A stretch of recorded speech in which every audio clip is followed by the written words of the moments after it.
4集之后，花开锦绣到底好不好看？如果你最近正在追花开锦绣，相信这几个问题一定已经出现在你的脑海里。丁禹兮和邓恩熙这一次的古装搭档到底有没有惊喜？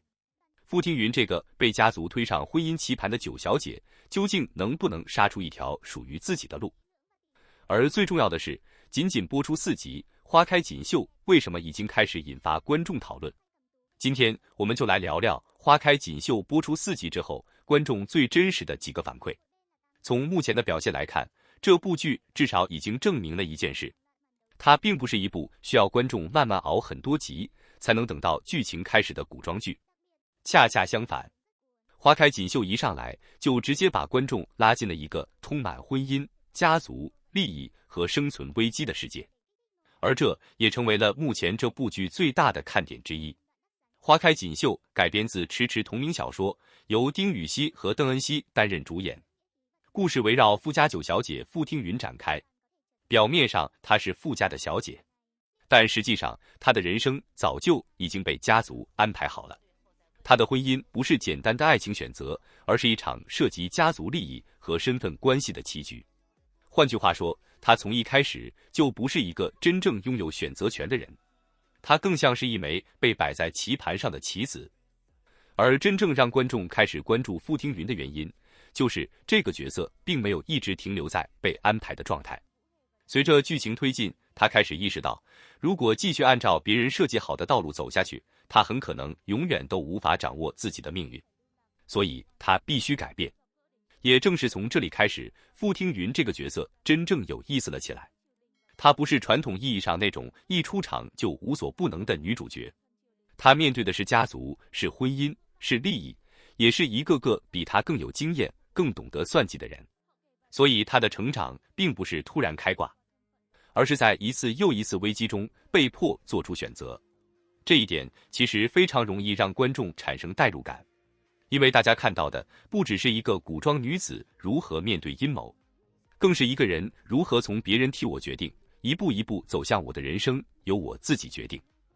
而说到前4集最大的优点，很多观众首先提到的就是一个字：快。真的快。4集里面，剧情已经塞进了相当多的信息，婚姻、家族、背叛、利益冲突，还有人物之间复杂的关系都在不断推进。他没有花大量时间把一个冲突拖上好几集，一个问题刚刚出现，新的问题可能马上就跟着来了。这种节奏对于喜欢追剧情的观众来说，无疑是一个加分项，因为你很难在看完1集之后说一句，这一集好像什么都没有发生。恰恰相反，每一集都在给人物制造新的压力，而人物也必须不断做出新的选择。更重要的是，花开锦绣并没有把所有矛盾简单的变成宅斗，它真正有意思的地方是把家族关系、个人命运以及人物自己的选择结合到了一起。所以观众看到的并不仅仅是谁算计了谁，还会开始思考，这个人为什么这么做？如果换成另外一个选择，他的人生会不会完全不同？而这种人物动机上的复杂性，也让剧中的几个配角逐渐被观众注意到。比如赵灵，这个角色给人的第一感觉是经历丰富，而且外表看起来非常强势。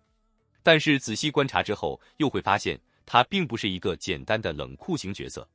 在强硬的外表下面，他依然保留着自己的善良和底线。这种反差感也让这个角色比单纯的强势男角色更加立体。还有杜静修，这个人物更加复杂。如果只是把他定义成一个单纯的反派，其实反而低估了这个角色，因为他的很多行为背后都有家庭、环境以及个人选择的影响。他不是因为一句我要当坏人所以才做坏事，而是在一次次选择之后，逐渐走到了一个越来越难回头的位置。这种人物设定最大的好处，就是让观众很难用简单的黑白标准去判断所有人。有人做错了事情，但他为什么会做错？有人看起来很强势，但他的内心究竟在保护什么？当每一个角色都有自己的理由之后，整个故事自然就变得更加有层次。当然，除了剧情和人物，花开锦绣还有一个目前讨论度很高的优点，就是画面。这部剧的视觉呈现并没有完全依赖强烈滤镜或者过度美颜，很多场景使用了比较真实的环境，街道、房屋，还有大片沙漠场景，都让整个故事拥有一种比较真实的空间感。而真正让观众印象深刻的是一些画面，并不是单纯为了好看，它们本身就在讲故事。比如傅听云的葬礼和婚礼被安排在贞节牌坊两侧，一边是死亡，一边是婚姻，看起来是两个完全不同的人生节点，却被放在了同一个视觉结构里面。这种强烈的对比其实非常有冲击力，它表达的也不仅仅是一个漂亮的构图，更像是在告诉观众，对于傅听云来说，这场婚姻究竟意味着什么。他看似是在走进人生的新阶段，但实际上他可能正在一步一步走进别人为他准备好的牢笼。还有傅大夫人出现在3块贞节牌坊之间的画面，3个牌坊形成的结构甚至组成了一个囚字，一个囚字直接把人物的处境说了出来。他不是自由的，他被身份困住，被家族困住，也被那个时代对于女性的规则困住。这种视觉设计就让花开锦绣的画面拥有了另外一层意义，不是单纯追求精致，而是让镜头参与叙事。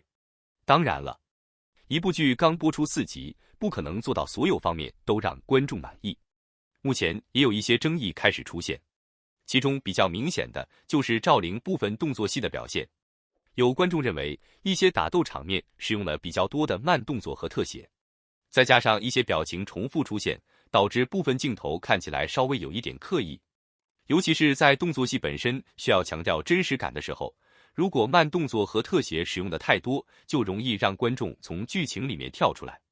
不过从目前4集来看，这个问题还没有严重到影响整部剧的程度。因为从整体来看，花开锦绣目前给出的信息量依然足够丰富，节奏快，人物有层次，画面有设计，而女主角傅听云的命运线也已经成功建立起来。最关键的问题其实是，接下来她到底会怎么走？如果她继续按照家族安排好的道路走，她也许可以获得短暂的安全。但如果她想真正掌控自己的命运，就意味着她必须面对更多的冲突。而这也是花开锦绣真正值得继续追下去的原因。前4集只是把棋盘摆出来，真正精彩的地方很可能还在后面。傅听云会不会从一个被安排婚姻的9小姐，逐渐变成真正能够决定自己命运的人？赵灵和她之间的关系又会如何变化？杜静修背后的选择到底还隐藏着什么？而这些人物之间的关系又会不会因为家族利益发生新的变化？